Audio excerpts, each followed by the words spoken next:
All right, so we're back with you live tonight, Jordan in Focus. National Treasury has revised down its spending for the current financial year to 21 billion rands, with plans for further reductions for the 2024-2025 financial year and the 2025-2026 financial year of 64 billion and 69 billion rand respectively. However, it will allocate more funds to sectors that are personnel intensive, such as health, education and police services. Additional funding of 24 billion rands this year and 74 billion rands over the medium term will be used to fund the 2023-2024 wage increase and the associated carry-through costs in these sectors. All right, let's have a broader discussion now on the medium-term budget policy statement. We are now joined in studio by Saftu General Secretary Zwelinzima Vavi, and through our video link, we have Black Business Council CEO Kganki Matabane, as well as Advocate Mtho Xulu, President of the South African Chamber of Commerce and Industry. Gentlemen, good evening. Good to have you. Thank you very much for coming on. Good evening. Thanks for having us. Let's begin with you, and I'm going to start with the tweet I just read about an hour ago from the former finance minister. He says, "It seems to me the authorities do not comprehend that we are approaching a fiscal crisis." Do they comprehend, and are we approaching a fiscal crisis? Which one was that? Tito Mbui. Okay. No, look, Tito Mboweni, Trevor Manuel before him, and currently Malusi Gigaba, going back to Derek Keys and the current minister, are all reading from the script, the playbook of the Democratic Alliance, as they said so in response to the budget speech. The reality is that all of them are missing the point that we have been making from the beginning, when they abandoned the Reconstruction and Development Program and embraced a neoliberal, pro-rich economic paradigm, the GEAR, the Growth, Employment and Redistribution Strategy, and cemented it through the National Development Plan. That program, all of them, including others that came in between, are missing the fundamental point that we want to communicate yet again. This country is on a wrong growth path. This country will not grow its economy, will not break the backbone of unemployment, poverty, inequality, as long as it is on a wrong growth path. And that growth path is the one we inherited from the colonial apartheid era. It is based on South Africa being a post of neo-colonial and colonialism of the European countries, using this country as a place where they extract raw minerals, and there are plenty of them in South Africa, and then sending them raw to their countries, where they will be beneficiated, where they will create secondary industry, where they will create jobs, whilst we only limit our relationship with our minerals through working as cheap labor, initially through the migrant labor system. At least now, there is no more migrant labor system. So that structure is still a dominant factor of our economy as we speak. Yeah. Secondly, our economy has been financialized. We are a casino, and that casino is playing not far from where we are now in the Johannesburg Stock Exchange. And thirdly, we remain an economy dominated by heavy chemicals. That's the structure. That's what we call a neo-colonial and neoliberal economic structure. Now, we have not done anything about that, despite the rhetoric, including today, that we're going to restructure the economy. We're clearly meaning different things. Elsewhere, restructuring of the economy means addressing the problems of bottlenecks in the Durban harbour through cautioning or concessioning out to the private sector some of its operations. It means when Transnet is facing problems of inefficiency, you're going to privatize part of it in order to bring in the private sector. That's what they mean when they talk about restructuring. They do not mean going to the fundamental structural problems that create structural unemployment, structural poverty, structural inequalities in society. Right. So today, the minister was just about repeating what Tito Mboweni was doing, what Trevor Manuel was doing, what Derek Keys was doing, what Malusi Gigaba was doing, all of them. And that's why none of them have solved the crisis of unemployment, poverty, and inequality. Let's bring in industry here and hear what their thoughts are. Advocate, are we approaching a fiscal crisis? And are the authorities coming up with any bright ideas to change that trajectory? Good evening once again. Well, look, fiscal crisis is not something that is too far in the horizon if we go on at this rate. I mean, obviously, if you continue to raise the debt without making the debt productive, effectively you'll have nothing to borrow anymore, or you'll keep paying too much for the debt that you can still access if you have funders that are willing to do that. Ultimately, if you really want to turn the corner with this economy, you need to have intervention that will help us to be productive. I think the manufacturing base in this country has been eroded. An industrial base does not exist.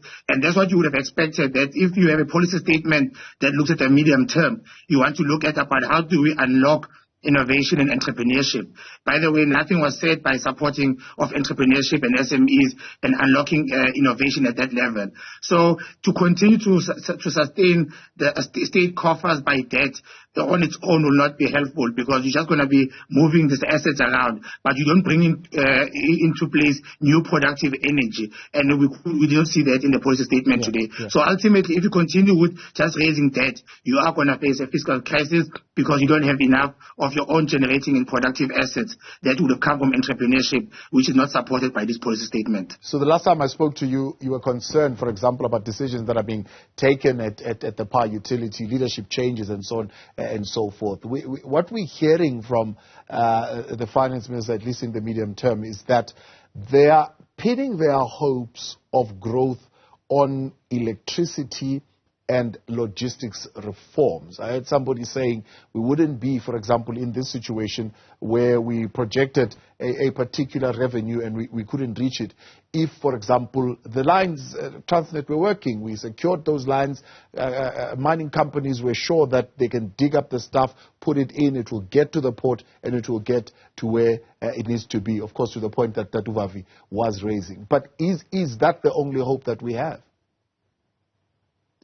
Well, it's not the only hope. You do, for an economy to be competitive, you need to have reliable and cost-effective logistics networks. So rail and ports must work. And obviously, if you want to talk about any form of manufacturing, you need reliable and cost-effective power. But those on their own also need to presuppose that there will be a productive economy that will support it. You know, you can have all the best and shiny rail networks, but if there aren't any competitive goods that you produce and export, ultimately those networks that will not be helpful. So it's good to have them, because it helps us to develop business confidence.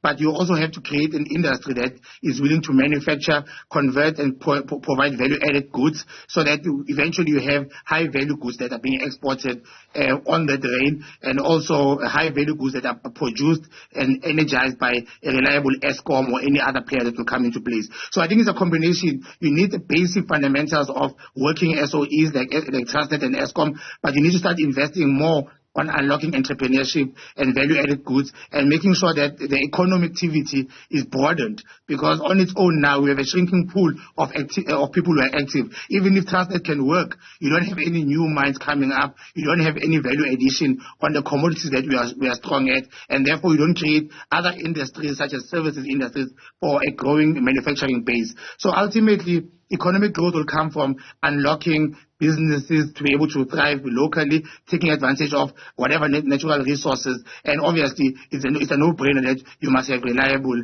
line industries of power and rail. Yeah. Kganki, let's bring you in now. From your point of view, are we approaching a fiscal crisis? I tell you, what we are reading from the medium-term budget statement is that to boost revenue, at least for the next 3 years, we are going to be relying on borrowing, 553 billion rands. And hopefully we're going to be able to restrain expenditure, which has not been proven. I mean, they've been announcing this over and over again. It's just not happening. Getting better value for money, again, something that's not happening, and reducing our debt servicing costs. Good evening, Thabo and the Newzroom Afrika viewers. If one was running government as a business, when you do a medium-term budget policy statement, you first ask yourself this important question: what problem are we trying to solve? And I suspect we did not ask ourselves that question because we've got a problem of unemployment. We're supposed to be creating sustainable jobs. And here I'm not talking about job opportunities that government is always being proud that they've created job opportunities, which means if they appoint 5 people to dig one hole, they'll then say they've created 5 job opportunities, which for me is not sustainable. We also need to say another problem we need to resolve is to grow the economy. We need to also then reduce the debt that we have, as has been mentioned by the previous speakers. We need to grow the tax base from the current 7 million people who are employed to perhaps maybe 10 million.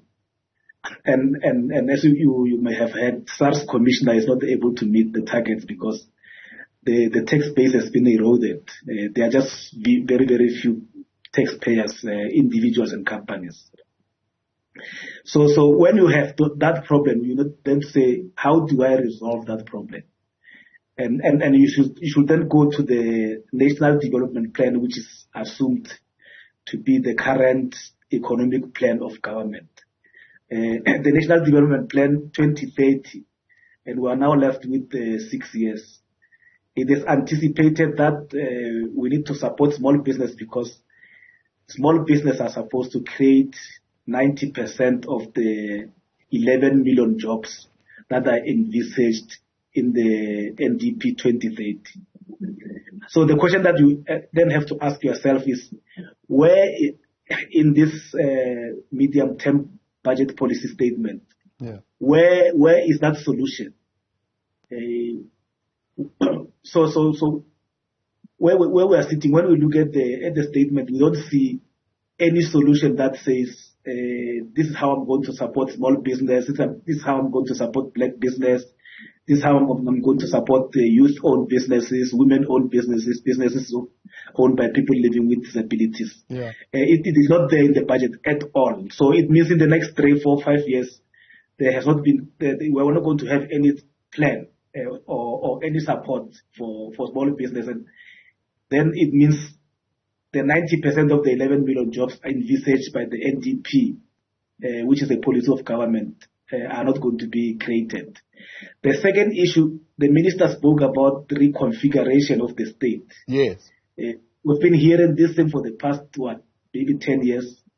And to give you an example, in 2012, which is 11 years ago, there was a presidential review committee on SOCs headed by Maria Pierre, which came with recommendations that had to be implemented from 2015. The last one was supposed to be, the long-term one was supposed to be implemented in 2025.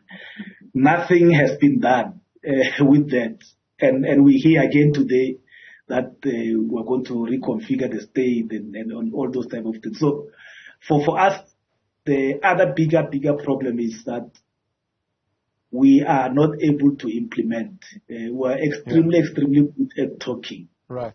Back in conversation tonight with Saftu, Zwelinzima Vavi, BBC's CEO Kganki Matabane, and the President of the South African Chamber of Commerce and Industry Advocate Mtho Xulu. We are talking the medium-term budget statement. I'm going to get back to Kganki in a moment, but Tatu Vavi, let me come back to you. If we are looking at, for example, the legislation changes that we are talking about here, Eskom Debt Relief Act, there will be some tax laws amended. There will be some laws that will be amended to allow for private sector investment in the public sector from what we are hearing so far. And then there's the reconfiguration of the state as well. The things that they are tinkering with, are they going to bring any significant changes? Nothing until we have addressed the structure of the economy. The neo-colonial nature of the South African economy. Until you address that, you continue to be trapped in these low growth paths that zigzag between 0.9% and recession. That's what has been happening since at least the world economic crisis of 2008. Now let's come back to the issue of this hullabaloo about the fiscal cliff that Godongwana is reinforcing in his Twitter. We are not in a crisis as they were trying to make us to believe. Yeah. So you're saying 77.7% gross debt to GDP is just a scarecrow? It's a scarecrow. You shouldn't worry about that. It's a scarecrow because that's what they committed to the IMF and the rating agency. South Africa's history economically tells us that at some point we had more than 100% debt to GDP ratio. And that was in the 1930s under the whites-only government.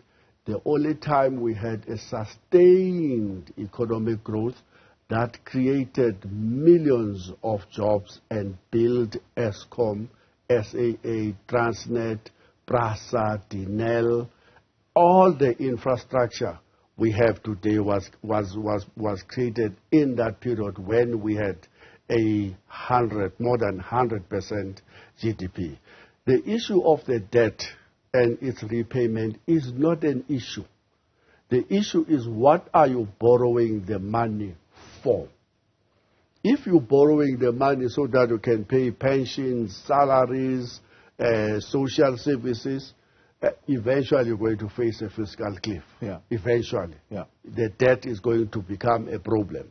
But if you're borrowing money and you have a higher debt ratio, yeah, but you use that money to build infrastructure, to build the manufacturing base, to skill your workers, to ensure that our people have bridges. In the rural areas, they have roads, our schools are functioning, our police stations are functional, our hospitals are functional, our correctional services are functional. If you borrow money for that, then you are investing in the economy. I want you to hold that thought, because exactly that's where I wanted to go with Kganki. Kganki, I want to bring you in, and maybe we'll get him to as well. But you've just mentioned that there's nothing mentioned there around what assistance and support is going to be given to entrepreneurs. There are others who are saying, to the point of Tatu Vavi, we are hearing that the SRD grant is going to be extended to March 2025. Would it have served us better if we took that money and gave it to entrepreneurs? Would they have hired those people, that 10 million or so, who are beneficiaries of the SRD grant? Yes, Thabo, we've got, out of the 62 million people in South Africa, we've got around 28 million on social grants. We've got only 7 million people employed, which on its own is a very unsustainable type of environment. If we're another country, there will be a crisis. But now it looks like we want to create a charity state, based state where everyone is on receiving some sort of grants. So for us, we're not saying they should stop the grants. I think it's important to at least have people to have something to eat. But remember, that is not productive. It's not a productive spending. So they should be taking either an equivalent amount or even 50% of what they are paying for grants, and supporting businesses, especially small businesses. Because even if those small businesses lose 50% of that amount, the other 50% will be thriving, and that way you'll be able to grow the economy, you'll be able to grow the tax base, you'll then be able to have enough money to reduce the debt that we have, not only pay the interest, but also reduce the debt, because you'll be investing in productive economy instead of investing in something that basically just takes from the fiscals with no prospect of getting that money back. So that is what it was envisaged in the National Development Plan 2030. But unfortunately, again, there's no capacity or will to implement or even hold people accountable who are not doing their job through performance management. That is not there, because there are people who shouldn't be there where they are now if that was happening. But if we are not doing something about supporting small business, there's no way we're going to be able to reduce our debt.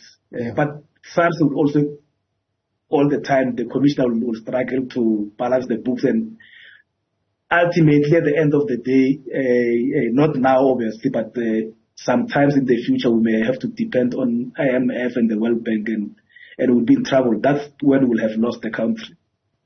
Advocate Xulu, no bailouts coming for Transnet or any SOE, at least none planned for either. Saying we are not closing that door, but we are not opening it either. And if you look at the underspending, the finance minister saying 28 billion in the last year, and the previous year before that 36 billion. So the 20 billion cut is nothing compared to that underspending that is happening there. Is that helpful? Well, look, it's fine if we do not bail out the SOEs, because obviously South Africans are tired of money going in without any accountability in terms of how it's being spent. If you look at the latest request from Transnet is worried about the fact that they don't have enough capacity to borrow. But the problems that Transnet, as I mentioned to you previously, is not so much so about that they don't have money, but the fact that the locomotives contract is not performing, and the law enforcement agencies have not been able to assist them to deal with the vandalism on the line.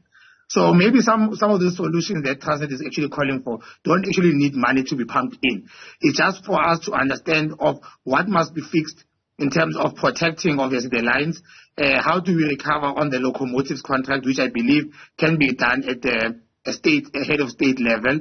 And ultimately, if the problem then becomes about the need to separate the operations from the infrastructure ownership, that should have come out clearly today to say, we no longer want to invest in the operations because we can't afford it.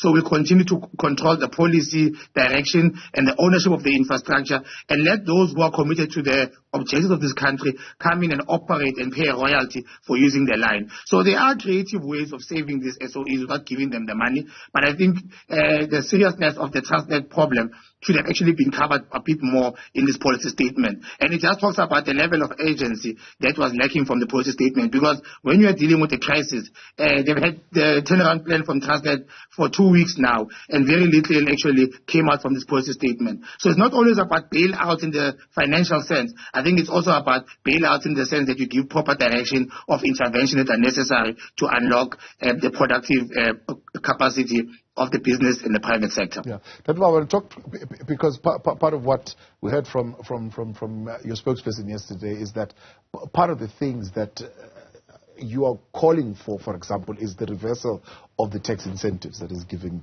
to corporates and the tax rebates and the cuts that they were given. Do you think the tax hikes that are being purported for February, totaling 15 billion, would be something that would be directed at business? Never. Forget it. Not this government. This is a pro-rich government. This is an anti-poor government. What you can even expect is another 1 or 2% increase of the VAT rather than them touching their friends in the corporate sector. They will never do that. Let me tell you why. In 1992, the corporates in South Africa were paying 54% of corporate taxes. That was the highest peak under the apartheid, propelling a system that have been denounced as a crime against humanity. They paid that smiling. By the time we reached 1994, corporate taxes was 48%. They were paying smiling. As soon as our guys took over, they were captured. And the corporates told them that they must reduce their role in the economy to creating a conducive environment for jobs to flow from this conducive. And the poor guys have been doing that for the past 29 years, no results. Instead, corporates are hoarding 1.4 trillion rands investable cash in their back pockets. The corporate taxes have now moved from 48% in 1994 to 27% as we speak. Yeah. But there's no investment in the economy. So they will never touch them. Forget it if you think that these guys are going to have guts between now and February to increase corporate taxes. They have denied our calls. In fact, they have rejected our calls from the labor movement, from Bishop Tutu, and from lots of their international allies who believed that 1994 will be about equity, will be about solidarity tax, will be about wealth, introduction of the wealth tax. They've rejected all of that in favor of a drive to reduce corporate taxes to where they are today. Instead, those who were marching with us in COSATU 1991 to say there must be no VAT increases, they, of course, de Klerk and Botha introduced the VAT. And these guys, when they were facing a crisis, they would not look at the corporate taxes, they look at the poor who must pay the VAT. By the way, Kganki, just a small mistake you keep on making. There are not 7 million people working in the country. There are 16 million people. And there are no 7 million people paying taxes. There are 62 million people who are paying taxes from birth through the VAT. They're paying 15% of everything except the few zero-rated items, which you can count in your two hands. So everybody pays tax, and the corporate tax have been reduced fundamentally. So that's one of the when we say neoliberalism, pro-rich, we mean that the government is rather leaning towards the poor to fund their development. In fact, we have moved away from the strategy of the RDP that was going to see growth through redistribution of wealth from the rich to the poor. The tax structure on its own tells you that we are effectively distributing wealth from the poor to the rich. And that's why South Africa has become the most unequal society in the whole world. Yeah. That's why this economy is about one thing, by the way. If you are rich, it will make you stinking rich. If you are poor, it will make you unbelievably poor, more than a church mouse. That's the character of a neo-colonial, neoliberal economy, and these guys in power are simply refusing to listen to any other alternative. Kganki, let's get back to that question of the restructuring or reconfiguration of the state. They say it will happen, or at least it has already begun to happen and will happen gradually over the next 3 years. And one of the things that they are saying they will deal with is duplication. If we are to be taking them seriously, at least you're saying it's been purported since 2015 and nothing has happened, and maybe even earlier than that. But if we are to be taking them seriously in 2023, 2024, 2025, what are we supposed to be seeing happening in that reconfiguration of the state and the removal of this duplication? Yeah, so I think firstly is, and these exercises have been done to do benchmarking, comparing ourselves with other countries in the world. For example, if you look at the need for deputy ministers, there's basically no business case for having deputy ministers, because even when the minister is not there, they are not acting.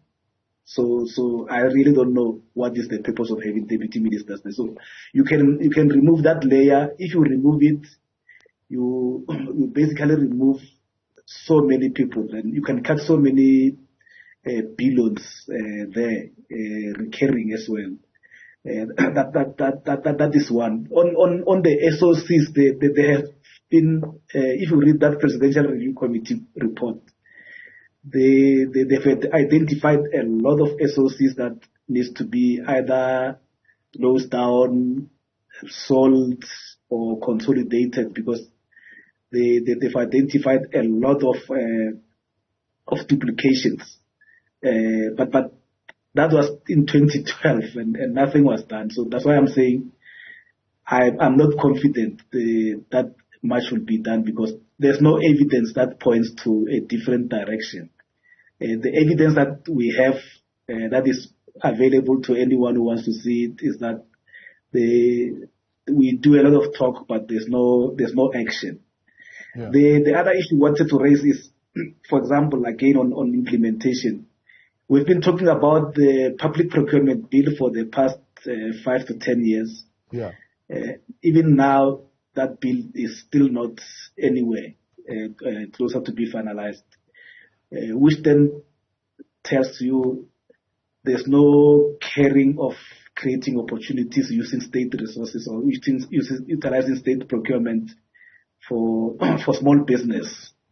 And this we've said many times, it has created a chaos in the system. I'm sure you've had Sanral cancelling tenders last week because after the regulations were cancelled, each and every state organ had to come with its own procurement policies, and those who are anti-transformation, they are busy taking those state organs to court so that nothing actually happens, and we keep the status quo as it is. The minister also mentioned something about fighting crime, and we had thought that he was going to mention a setting up of a fund to fund lifestyle or life of whistleblowers, because majority of the time what happens, you get involved in whistleblowing because you want to expose corruption, and then you are hounded and hunted, and your livelihood gets destroyed. Then you can't live a normal life. So from the money that, for example, gets recovered from this corruption, like the money is paid by Deloitte and money is paid by McKinsey's and others, we had thought that a portion of that will be set aside for whistleblowers, because that will then encourage a lot of people to get involved in whistleblowing, not fearing that they are going to lose their livelihood. But unfortunately, the minister did not touch anything. Interesting enough, I believe the it's 3.3 billion more that the police are getting is going to intelligence, is going to presidential VIP, if I'm not mistaken. It's going to private investigators as well at this particular point. I don't know, Mtho, what your thoughts are. The other area that is getting more money is defense. 1.1 billion rands more, because they are involved in some operations outside the country, which apparently have raised some 750 million. Home Affairs, which is another area which business has been quite concerned about, especially when it comes to the e-visa situation, getting a 1.1 or 1.3 billion rands increase in terms of their spend. Is that a good place to be spending money? Well, we don't believe there should be the only place. I guess security is important, but our biggest problem is that if you want to talk about a growing economy, you need to put money where the entrepreneurs are. If you just look at the Department of Small Business as a start, it only really oversees one entity, which is CEDA, which has a budget of about R1 billion. In a country that has at least 2.5 million SMEs, And that same department has no authority on all the economic development agencies that are in the provincial level, worse the other agencies that are in municipalities. So I were hoping that you would have put a bit more resources in streamlining and capacitating the area where growth can come from, where jobs can be created, because SMEs and entrepreneurship and innovation is where economic growth may come from. And very little was done with that. I think so the budget seems to be spreading around the resources on more consumption, recurring expenditure, without really trying to break the problems that we are facing. If you don't put money in supporting R&D, supporting innovation, skills development in the level of and in the pool of entrepreneurs, how do you expect that the economy will grow? Because SOEs themselves are unlikely to grow any bigger. They won't employ more people. Government itself should not be employing more people. So all the other smaller entities that are actually single location based in failing municipalities, that's where you should have put the money in, because then systematically you start dealing with the structure of the economy, and you deal with the opportunities of resources being deployed at places where they can be used productively to create a manufacturing base, to drive innovation, to bring in a new class of entrepreneurs that can take the economy forward. So I think to keep the money stuck, 45% of the budget sitting at national government and another 40% at provincial level, which largely duplicates the national government, you deprive a lot of citizens who are in the private sector economy that are not getting any support at all. This policy statement said nothing about supporting private enterprise, where we want the jobs to come from. Yeah. Single location, small businesses, and I think if you put money in those areas, you start dealing with the structure and the prospects of the economy. Dr. Vavi, as you wrap up, you're saying this is a DA, medium-term budget statement. But if we look at what it offers, the DA, and what it offers, what you are calling for, and weigh them up, maybe you got a little bit more. Of course, the DA would have called for no bailout of SOEs. They certainly got that. They wanted no relief for Eskom, but of course Eskom is getting relief, and there's some conditions being attached to 254 billion rands that is being given to Eskom. You got the presidential employment scheme continuing. You've got the SRD grants continuing. Some of the things that you were calling for. So one would say you probably want more out of this. We got something. Look, we would have liked the introduction of basic income grant now. We would have liked to see more aggressive addressing of the numbers in the public service. That's why I disagree with the advocate. We need more police, we need more nurses, doctors, specialists, enough dentists, enough psychologists, enough mineral health specialists in the public health. In the public health, we don't have that now. We would have liked to see more aggressive infrastructure development of our schools, of increasing the numbers of the educators in order to address the reversal of the gains of the national skills, of the national norms that promise us that we will move towards having one educator at least standing in front of just 30 kids. We are reversing that. I mean, we issued a statement, and I know that you had an interview with the spokesperson of Saftu, where the public protector was exposing the fact that in the Eastern Cape, in the Kganki High School, numbers are going back towards the 100 for every teacher. Yeah. We want a reversal of that. So, yes, there will have been things like we want to know more about these increases of the defense. The defense have been hollowed out. We have no defense here. The police forces have lost 50% of its capacity to identify people who are committing murder in the country. So there's a crisis. We normally call this a precipice across the board. So yes, but what gives me a little bit of a hope today was the minister keeping going back to the statement of growth. Yeah, and we felt good because we had a meeting with the president 2 weeks ago where we told them that, guys, unless you have a growth strategy, unless this economy grows, you will continue to talk about a shrinking tax base. You're going to continue to face a ballooning deficit crisis. Yeah. It will become a crisis eventually. You will be a government that only pays teachers, police, and social services, but that will never grow jobs where they matter. Our manufacturing sector, I think the good advocate mentioning this at Kganki, that we've lost 50% of our manufacturing sector in the past 29 years. God, 50%, because we dig everything. All we're concerned about is to smooth the road. Let's build the best roads towards the harbor, where we send things overseas. Yeah. And we leave our manufacturing sector dry, not building any secondary industries. Hopefully, from this discussion with Labour, that will eventually hopefully include a serious business that wants our economy to work. We'll talk about how do we reverse the 50% decline of the manufacturing sector in our economy. That's where your crisis is. Much appreciated. Thank you very much for coming on. Gentlemen, thank you very much for joining us in your intervention there tonight. Saftu General Secretary Zwelinzima Vavi, Black Business Council CEO Kganki Matabane, and the South African Chamber of Commerce and Industry President Advocate Mtho Xulu. More news on top of the hour when we return. Stay with us.